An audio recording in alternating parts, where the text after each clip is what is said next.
Without further ado, let's do it, ladies and gentlemen. Your first comic of the evening. Put your goddamn dicks together, make a bunch more noise. Mr. Mo Arora, y'all. Thank you very much, everybody.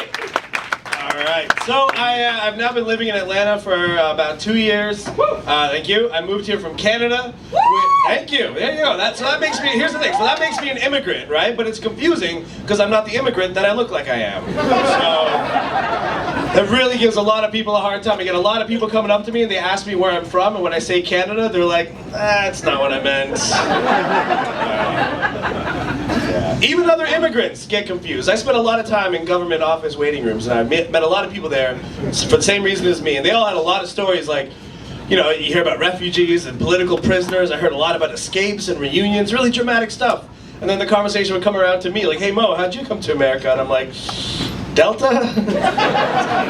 It was a direct flight. I live in the same time zone I grew up in. Guys, immigrating's easy, come on. What are you talking about? Now, the reason why I moved to Atlanta was because of a woman. I met an American and I followed her to Atlanta. And so far it's worked out because we got married at the beginning of this year. So, thank you. Thank you. I mean, it's all right.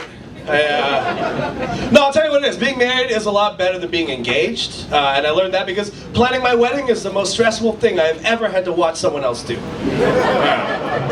Yeah, let me paint you a picture. So my family is from India, in case you were still wondering from before. And my wife's family is from East Tennessee. So imagine those two families meeting and trying to plan a wedding and trying not to make fun of each other's accents. Yeah, it's a real clown show there. But by the way, there's no such thing as a half Indian, half Southern wedding. We tried to make it happen, but it didn't work because there's no overlap in how we celebrate that particular occasion. One side of the conversation is like, "Oh, let's get here, 4 in the afternoon, we'll walk down the aisle, it'll be a nice time." And then the other side's like, "No, fuck that. Let's get here at 8 o'clock in the morning. Let's dance like we're trying to have a heart attack. And then the groom will ride in on an elephant." It's weird. Yeah, we're a P.T. Barnum meets a Kiss concert kind of vibe here, right? Yeah, so it didn't work out. There's no Bollywood-Dollywood mashup wedding, unfortunately, but yeah. Now, it all worked out well, though, because in the end, my wife got the wedding she's always dreamed of since she joined Pinterest a couple years ago. So, yeah, no, it was good. A lot of mason jars and old wood. I got splinters at my own wedding. It was great.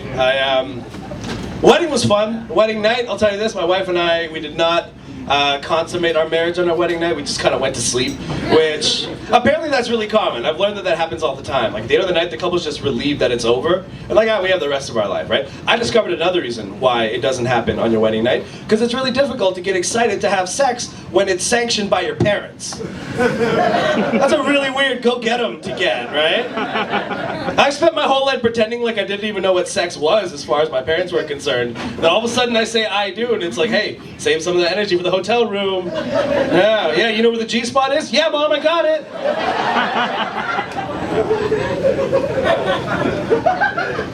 I will say that living in Atlanta is great. I think Atlanta is the best city for a Canadian to move to in the US, though, because just by learning all the street names, I've also been learning Black history. So it's awesome. I didn't realize how much I needed to catch up on, because I know all the hits. I don't know the deep cut stuff, right? Right. But now it's because I realized. So, like, growing up in Canada, I always heard about Black History Month. And once I was a kid, it was February, and I asked my teacher, I'm like, "Hey, how come we're not studying Black History this month?" And she's like, "Well, Black History Month is kind of an American thing, because American history included slavery and the civil rights movement and a lot of stuff that didn't happen in Canada." I'm like, "All right, but just because that didn't happen here, that means we don't even need to acknowledge Black history?" And she was like, "Yeah, exactly." Pretty convenient, right? Yeah. Now, if you'll turn in your textbook to the chapter on Wayne Gretzky, we'll continue your Canadian education. Yeah.